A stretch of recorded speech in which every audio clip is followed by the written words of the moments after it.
Oke, baiklah. Pada pertemuan kali kita akan melanjutkan kuliah kita, yaitu kuliah mengenai pengantar teknologi informasi ya. Seperti itu. Pada pertemuan sebelumnya kita sudah membahas apa itu yang namanya pengantar teknologi informasi ya. Apa itu yang namanya teknologi informasi? Jadi pada dasarnya teknologi informasi adalah teknologi yang membantu manusia ya dalam membuat, mengolah, kemudian menyebarkan informasi ya, data dan informasi seperti itu ya. Nah, si pengantar teknologi informasi ini sendiri ada terbagi dalam dua komponen ya. Ada komponen komputer dan ada komponen teknologi komputer, ada komponen teknologi komunikasi. Nah, komponen teknologi komputer itu berperan untuk mengolah data bisa lebih cepat. Adapun teknologi komunikasi berperan untuk mengirimkan data lebih cepat jarak jauh kan seperti itu ya. Jadi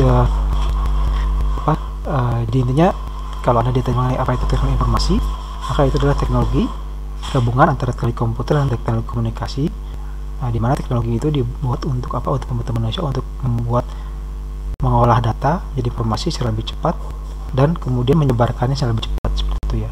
Nah, intinya seperti itu ya. Jadi sebenarnya konsepnya sederhana ya, seperti itu ya. Nah, sekarang ini kita akan bicara mengenai peranan teknologi informasi seperti itu ya. Jadi tadi kita sudah bicara ya bahwa teknologi informasi itu komponennya ada dua, teknologi komputer dan teknologi komunikasi. Nah, teknologi komputer adalah teknologi untuk apa? Jadi untuk efisiensi dan efektivitas pengolahan data. Jadi secara umum peranan teknologi informasi itu ada dua. Pertama adalah efisiensi dan efektivitas pengolahan data. Itu yang dilakukan oleh teknologi komputer. Kemudian yang kedua adalah efisiensi dan efektivitas transfer data. Itu peranan daripada teknologi komunikasi. Jadi kalau salah satu dari teknologi ini hilang, maka belum bisa dikatakan sebagai teknologi informasi. Jadi teknologi informasi melibatkan kecepatan dalam proses pengolahan data dan kecepatan dalam transfer data seperti itu ya. Itulah peranan teknologi informasi. Mungkin saya sedikit membahas mengenai bagaimana zaman dulu informasi itu diolah ya. Kalau zaman dulu sebelum ada zaman teknologi informasi, ini pengalaman saya pribadi, kalau kita ingin menghubungi seorang, itu biasa kita menggunakan surat ya.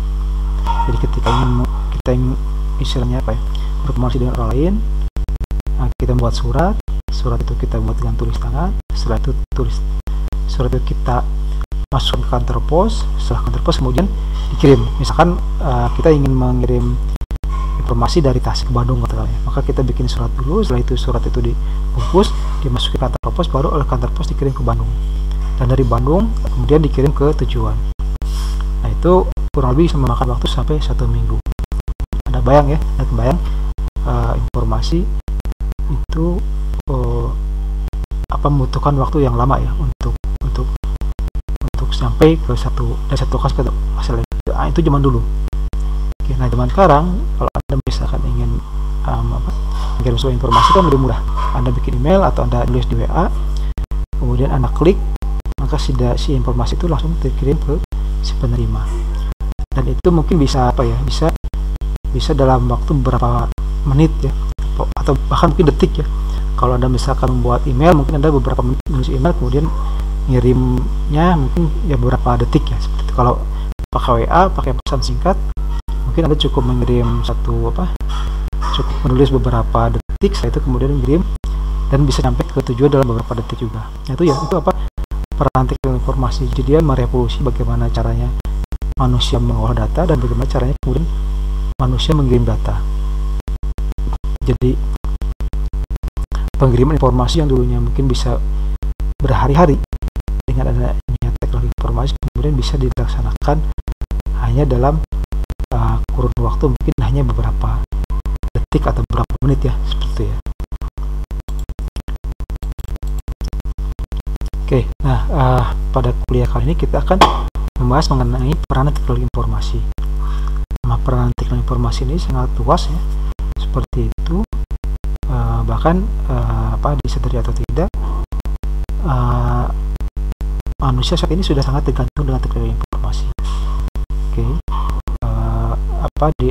tidak ya, secara tidak manusia zaman sekarang itu sudah tergantung dengan teknologi informasi. Oke, terutama di kalangan generasi muda ya, mereka sangat tergantung dengan teknologi informasi. Saya mungkin pernah singgung bahwa zaman sekarang orang akan merasa tidak nyaman ketika dia tidak bisa beli kuota gitu kan. Jadi bahkan ada orang-orang yang dia sengaja istilahnya memaksakan diri untuk beli kuota supaya dia bisa connect dengan teman-temannya. Oke, supaya dia bisa eksis di sosial media, bisa eksis berkomunikasi dengan siapa saja ya.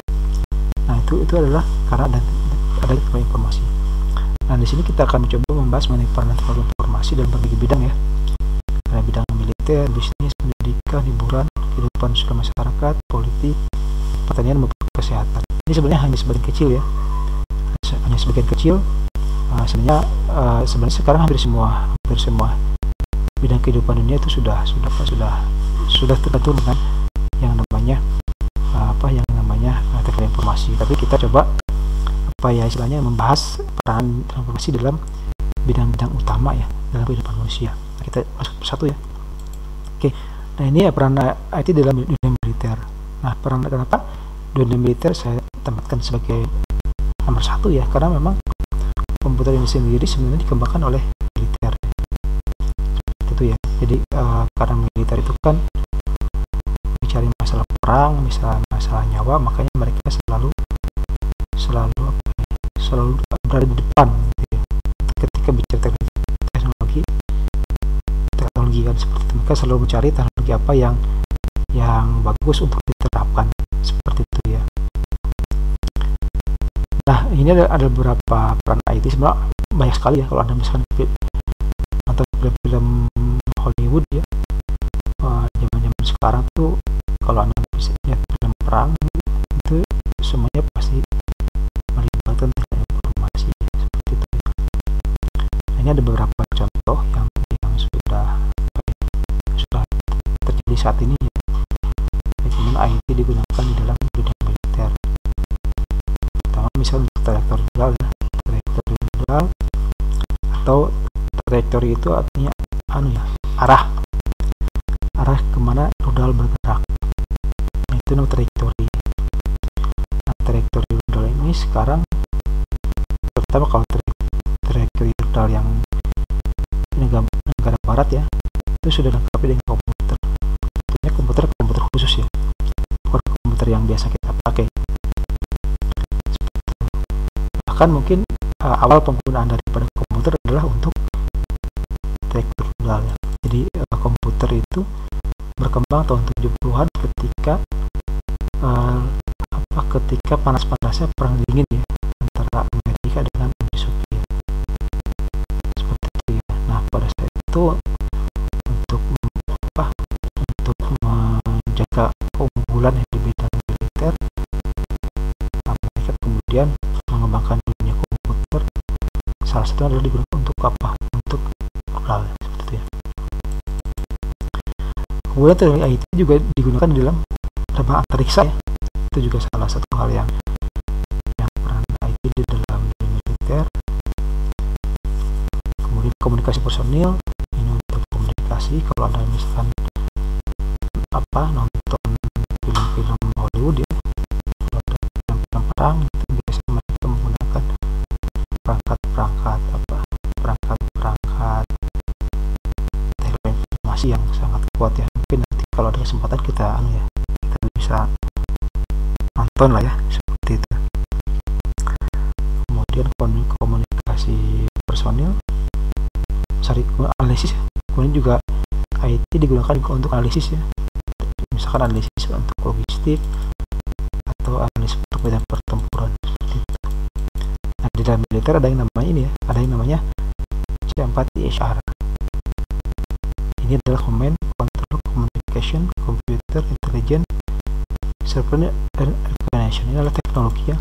Ini konsep bagaimana teknologi komputer itu digunakan di dalam dunia peperangan seperti itu ya. Nah, gimana contohnya seperti ini ya. Ini kalau kita bicara mengenai ini ya, ini adalah teknologi teknologi informasi digunakan di dunia militer di Eropa ya. Oke, jadi di sini ada perangkat radionya, ini komunikasinya. Nah, ini ada komunikasi nanti ke radio, kemudian ke perangkat lainnya seperti itu ya. Kita bisa lihat di sini ya. Nah, ini ada radar masuk ke server, kemudian dari sini diolah. Nah, hasil pengolahan data kemudian dikirimkan ke tank atau ke mobil atau ke pesawat untuk melakukan perang seperti itu. Jadi ini adalah gambaran bagaimana di dalam dunia militer IT itu sangat sangat penting ya, seperti itu. Kemudian di dalam dunia bisnis, nah jadi bidang yang mengadopsi komputer itu kan pertama kali militer. Nah, setelah militer sudah mapan, sudah merasakan manfaatnya daripada komputer, kemudian dia melempar ke dunia bisnis. Oke. Jadi dunia bisnis adalah dunia yang istilahnya kedua lah ya. Yang kedua untuk mengadopsi komputer setelah setelah militer menggunakan komputer, barulah bisnis kemudian menggunakan komputer seperti itu ya. Nah, untuk apa saja IT dalam dunia militer, dalam dunia bisnis? Pertama e-commerce ya. E-commerce ini kita online shop ya. Anda mungkin kenal yang Bukalapak, Tokopedia, Shopee ya. Jadi ID, nah itu adalah itu adalah perusahaan ya, perusahaan jual beli yang dimana mereka melakukan proses jual belinya itu melalui internet seperti itu ya. Nah itu adalah perusahaan-perusahaan yang merubah dunia perdagangan kita ya. Jadi perdagangan kita yang sebelumnya mungkin perdagangan lewat manual melalui toko-toko atau melalui mall, sekarang berubah ke menjadi e-commerce ya, atau perdagangan melalui internet seperti itu ya. Kemudian marketing juga sama ya. Jadi sekarang marketing itu kalau zaman dulu waktu belum ada TIK belum ramai ya, belum populer, marketing itu periklanan ya, atau marketing itu biasanya kita manual ya. Itu misalkan lewat selebaran, kemudian lewat baliho, lewat kumpul-kumpul ya, seperti itu ya. Kemudian ada juga yang lewat radio, kemudian ada juga yang lewat televisi ya, seperti itu. Namun sekarang dengan adanya internet dan semakin banyaknya masyarakat yang mengakses internet, sekarang marketing itu lewat internet. Oke, kalau Anda lihat misalkan di Google, itu pasti selalu ada iklan. Atau Anda masuk ke Facebook juga sekarang banyak iklannya. Anda masuk ke Instagram dan lainnya pasti ada iklannya, seperti ya. Itu namanya digital ads ya, atau iklan yang digital seperti itu. Nah, sekarang tren seperti itu, Bang. Nah, banyak yang kemudian orang beralih dari yang tadinya menggunakan iklan biasa atau iklan televisi, iklan radio, sekarang beralih ke iklan yang melalui internet seperti itu ya. Ini juga merubah banyak hal ya, seperti itu. Jadi kalau zaman dulu kita biasanya kalau mengiklan sesuatu misalnya lewat koran ya, seperti itu. Nah, sekarang si korannya agak berkurang ya. Sekarang orang lebih banyak menggunakan internet untuk promosi, karena juga biasanya gratis juga ya, seperti itu ya. Ada yang gratis, yang berbayar ya, seperti itu. Beda-beda ya tergantung. Kemudian banking. Nah, ini banking adalah industri yang mungkin bisa dibilang pelopor ya. Jadi selain militer, pelopor IT itu adalah banking, seperti itu ya. Kenapa? Karena banking itu kan dia melibatkan pengolahan data jutaan manusia. Misalkan Bank Mandiri ya, mungkin dia memiliki customer mungkin sampai ratusan juta ya, Bank Mandiri tersebut, atau puluhan juta lah mungkin ya. Nah, karena banyaknya nasabah kan tidak mungkin dia kemudian mengelola datanya itu dengan manual kan, karena tidak mungkin mengolah data sampai puluhan juta dengan manual. Makanya banking itu adalah banking biasa selalu terdepan dalam penggunaan teknologi informasi seperti itu dari zaman dulu sampai zaman sekarang. Banking contohnya ada ATM ya, atau automatic teller money seperti itu. Kemudian ada e-banking. Oke, sekarang sudah mulai baik digunakan e-banking ini. Bahkan misalnya seperti saya sendiri gitu ya, itu sekarang lebih sering menggunakan e-banking ya. Kalau misalkan harus bayar sesuatu ya, karena memang e-banking lebih memudahkan ya dibanding kita misalkan datang ke tempatnya bayar secara cash gitu kan. Lebih baik ya langsung aja bayar lewat e-banking kan, lebih mudah seperti itu. Kemudian juga services ya, layanan Ini misalkan ada hosting services, yang hosting itu untuk jasa layanan hosting untuk internet ya. Kemudian data service, ini service untuk menyimpan data. Kemudian juga ada data center ya, seperti itu ya. Nah, itu. Ini peran IT dalam dunia bisnis. Ini pun sebenarnya sangat sedikit ya. Ini saya sebenarnya tidak mungkin membahas semuanya karena memang itu sangat besar, sangat luas ya.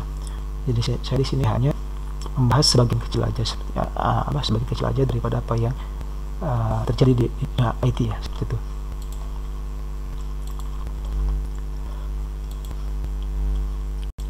Oke, selanjutnya peran IT dalam dunia bisnis ya. Jadi ini juga masih ada beberapa ya. Misalkan IT dalam dunia bisnis, ini salah satu ada yang utama adalah dalam rangka company governance atau pengelolaan perusahaan. Jadi IT juga sangat sangat berperan dalam pengelolaan perusahaan. Jadi kalau ada masuk ke perusahaan yang sekarang ya, entah itu perusahaan kecil maupun perusahaan besar, itu pasti mereka menggunakan IT dalam pelaksanaan kegiatannya. Kalau tidak menggunakan IT ya pasti ketinggalan, seperti itu ya. Nah, di bagian mana saja IT berperan dalam pengelolaan perusahaan? Yang pertama di dalam sistem marketing ya. Contoh misalkan kalau Anda naik Budiman ya. Nah, kalau zaman dulu kan kalau Anda naik Budiman itu Anda tinggal naik ke bis, ini bayar. Ya, di atas bayar. Tapi sekarang Budiman juga menawarkan IT ya, menawarkan sistem IT dalam proses pembayaran. Jadi sekarang terutama kalau bus-bus jarak jauh ya, contoh misalkan Tasik Bekasi gitu ya, itu kita bisa melakukan pemesanan terlebih dahulu, sehingga kemudian kita tidak perlu berdesak-desakan kan, seperti itu. Setelah itu baru kemudian kalau pas mau naik kita bayar. Itu adalah salah satu peran IT ya dalam marketing, seperti itu. Kalau zaman dulu, zaman saya masih kuliah, kalau naik Budiman tuh pasti kita rebutan ya. Kalau misalkan akhir pekan kita naik Budiman tuh pasti rebutan. Sekarang dengan adanya sistem pemesanan lewat internet ya, kita tinggal pesen, nanti kita tinggal datang, ada mobilnya datang baru kita masuk ya, seperti itu. Nah, itu tuh peran IT dalam bisnis ya. Dalam pengelolaan perusahaan. Kemudian sistem HRD. Nah, sistem HRD ini adalah sistem untuk pengelolaan data kepegawaian perusahaan. Nah, ini sekarang hampir semua perusahaan mereka sudah menggunakan sistem HRD ya, karena itu lebih mudah untuk pembayaran gaji pegawai, lebih mudah untuk data pegawai dan sebagainya. Kemudian sistem planning and budgeting, inilah sistem untuk perencanaan dan penganggaran, seperti itu ya. Jadi misalkan kalau Anda punya perusahaan, itu Anda pasti merencanakan suatu kan, dan kemudian menganggarkan uang untuk melaksanakan perencanaan tersebut. Nah, kalau adanya TIK, nah Anda bisa menggunakan IT itu untuk membantu Anda dalam melakukan planning dan budgeting ya. Kemudian untuk dalam company government juga ada yang namanya ERP ya, Enterprise Resource Planning. Jadi Enterprise Resource Planning adalah software yang digunakan untuk membantu sebuah perusahaan dalam mengelola semua kegiatan perusahaannya, mulai dari planningnya, dari budgetingnya, kemudian HRD-nya, marketingnya, produksinya, sampai penjualannya. Itu namanya SAP ya. SAP ini kalau SAP biasanya digunakan perusahaan besar. Contoh kalau yang saya tahu Telkom ya, Telkom mereka menggunakan SAP dan dia bayar mahal ya, untuk ERP tersebut ya. Oke, nah itu untuk peran IT dalam dunia bisnis. Kemudian ada namanya peran IT dalam dunia pendidikan. Oke, nah kalau ini dalam pendidikan juga sekarang sudah mulai ya, bahkan di era pandemi ini puncak-puncaknya IT berperan dalam dunia pendidikan kan, seperti itu ya. Jadi IT dulu digunakan untuk e-learning ya, dulu e-learning, kemudian e-library, ini perpustakaan elektronik, kemudian untuk lain kemahasiswaan, kalau di komunitas ada namanya Syakad ya. Nah, Syakad adalah sistem informasi yang bentuk daripada peran IT ya dalam dunia pendidikan, karena itu membantu pengolahan mahasiswa. Seperti itu. E-classroom ini yang sekarang lagi digunakan ya, terutama ketika pandemi ini ya. Jadi ada yang namanya Zoom, ada yang namanya Google Meet. Nah, itu adalah contoh-contoh dari di Classroom, di mana kemudian mahasiswa dan dosen atau guru dan murid itu tidak harus dalam satu ruangan, bisa lewat jarak jauh seperti itu. Nah, itu namanya Classroom.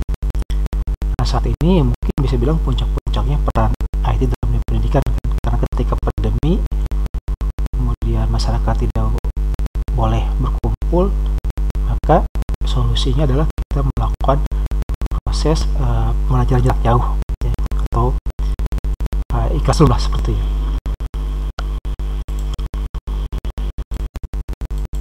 Oke, nah peran selanjutnya adalah dalam hiburan ya. Ini juga sama. Ini hiburan juga sekarang sudah ya. Kalau Anda perhatikan antara hiburan di zaman dulu dengan zaman sekarang itu sangat kentara sekali perbedaannya ya. Seperti itu ya. Jadi IT dalam hiburan pertama tersebarnya konten di media ya. Jadi tersebar konten media. Jadi kalau zaman dulu ya, zaman saya masih kecil, kalau kita ingin mencari musik atau mencari film itu kita mau tidak mau harus nyewa atau beli seperti itu. Dulu di Tasik ada namanya tempat penyewaan video ya. Jadi kalau kita menonton video, kita nyewa ke sana baru bisa nonton. Tapi dengan adanya IT sekarang itu konten itu istilah bertabar di mana-mana ya, seperti itu ya. Kalau zaman dulu kalau Anda ingin mendengar lagu ya Anda harus beli kaset kan. Kalau zaman sekarang Anda nggak perlu beli gitu kan. Anda bisa cari di internet dan biasanya banyak yang menyediakan konten tersebut, entah film maupun musik seperti itu ya. Ya walaupun memang ada yang sifatnya legal maupun yang ilegal ya, seperti itu. Nah kemudian ada streaming ya. Nah, streaming ini adalah kita menonton acara siaran langsung melalui internet. Nah sekarang sudah mulai banyak ya streaming seperti itu. Nah YouTube juga ini salah satu bentuk TIK yang bisa merevolusi ya, bisa dibilang merevolusi hiburan kan, seperti itu. Ada hal yang menarik di YouTube adalah di YouTube ini kita bisa mencari mungkin hal-hal yang sebelumnya tidak terpikirkan ya. Contoh misalkan saya dulu adalah penggemar film cowboy seperti itu. Jadi ketika saya kecil, kalau saya nonton TVRI itu saya paling senang nonton film cowboy.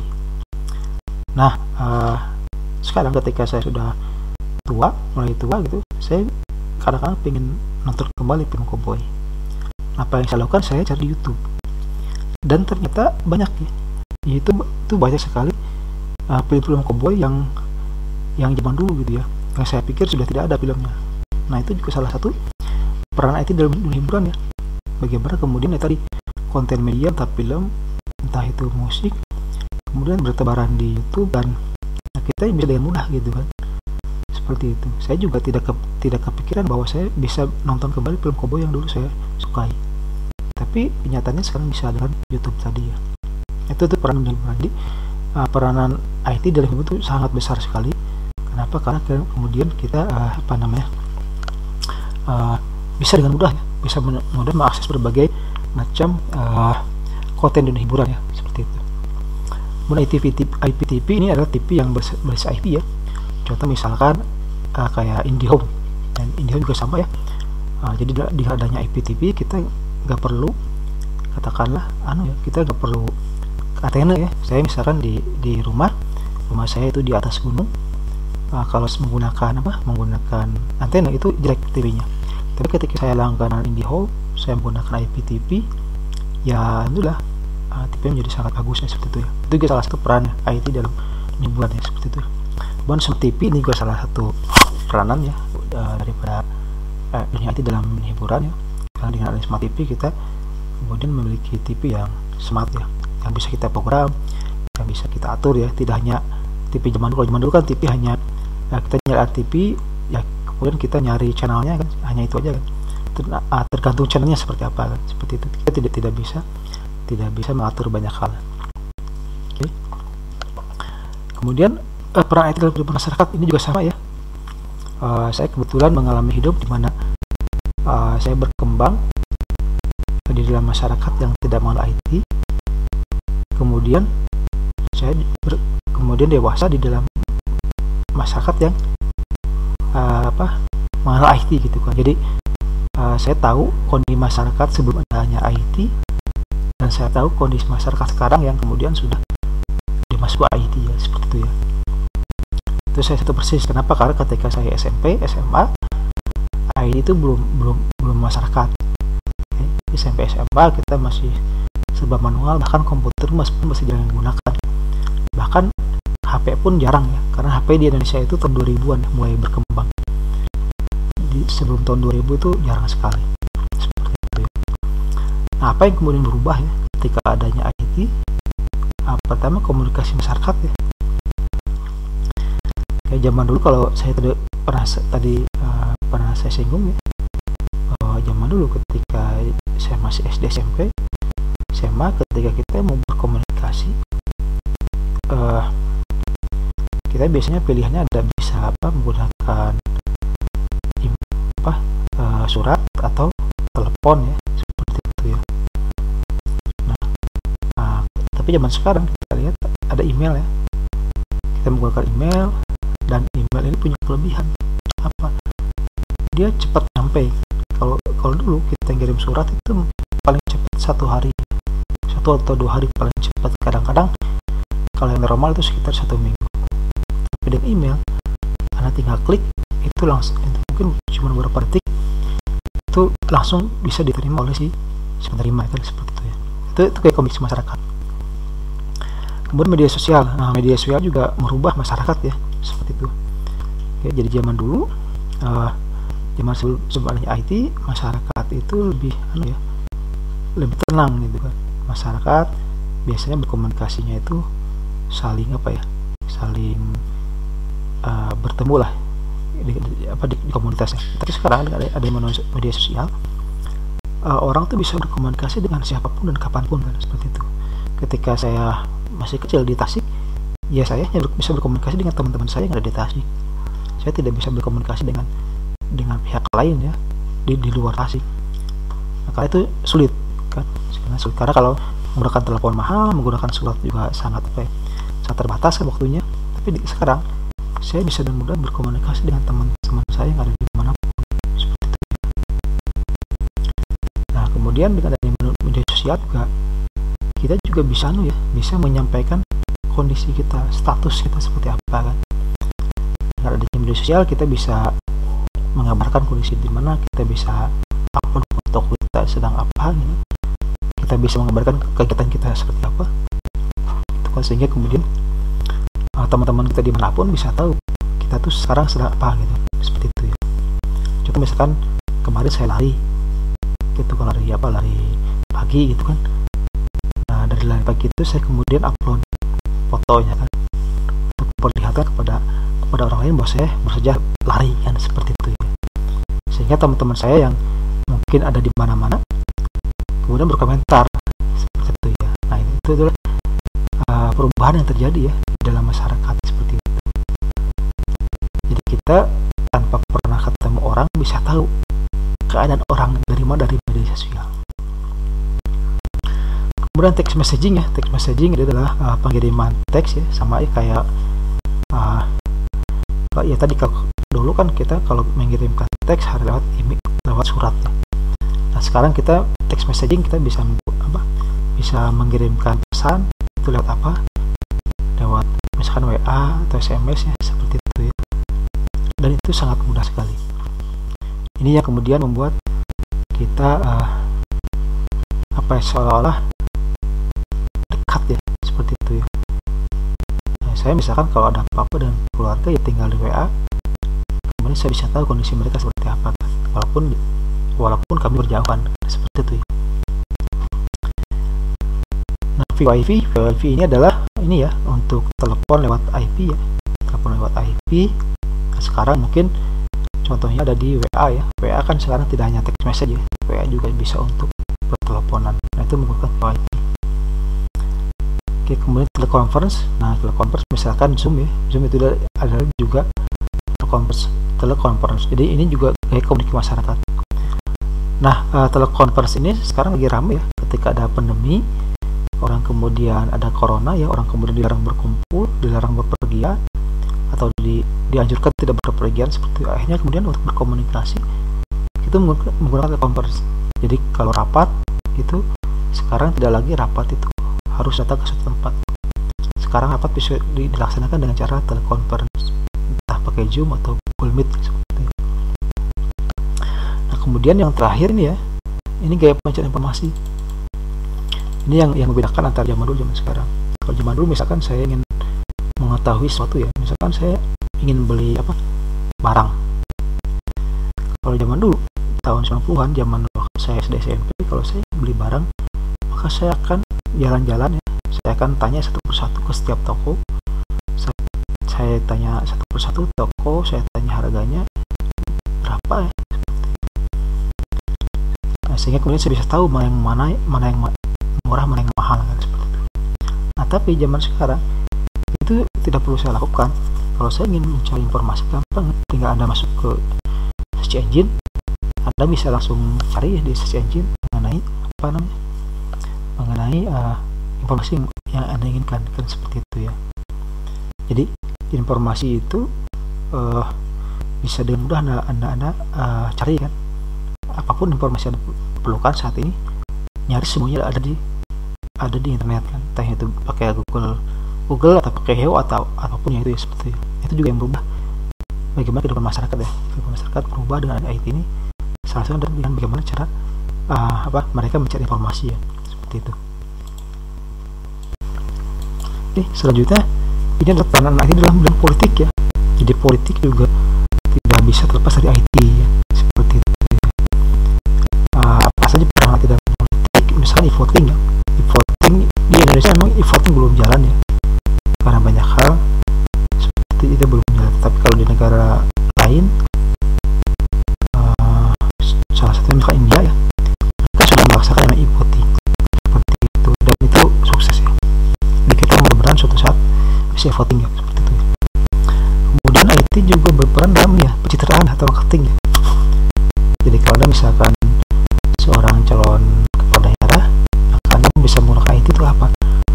Untuk mencitrakan diri Anda kan, untuk istilahnya untuk kampanye, untuk apapun itu ya, politik seperti itu ya. Jadi Anda bisa menggunakan IT untuk misalkan untuk kampanye, untuk pencitraan, supaya kemudian bisa dikenal banyak pihak lah seperti itu. Oke, nah peran pertanian, nah sekarang juga mulai ya peran IT dalam pertanian. Ada namanya smart farming. Smart farming adalah pertanian yang smart ya, pertanian yang menggunakan TIK ya, seperti itu ya. Anda bisa dicari di YouTube bagaimana peran IT dalam pertanian. Oke, nah yang terakhir peran IT dalam government ya, pemerintahan. Jadi kalau di pemerintah dalam government itu artinya pelaksanaan pemerintahan yang memanfaatkan TIK ya. Oke, jadi kalau Anda misalkan masuk pemerintahan, nah sekarang itu setiap kantor pemerintah itu mereka berlomba-lomba untuk memanfaatkan IT untuk melaksanakan kegiatannya kan. Contoh misalkan untuk sistem kepegawaian, untuk mendata pegawai, kemudian untuk pengelola aset, untuk perencanaan, penganggaran, maupun untuk katakan perizinan online. Jadi sekarang di pemerintah juga mereka sudah menggunakan IT ya, seperti itu. Oke, mungkin itu yang bisa saya sampaikan ya mengenai untuk kuliah ini. Jadi kita bicara ini mengenai pengetahuan informasi. Oke, kita bisa sampaikan. Terima kasih.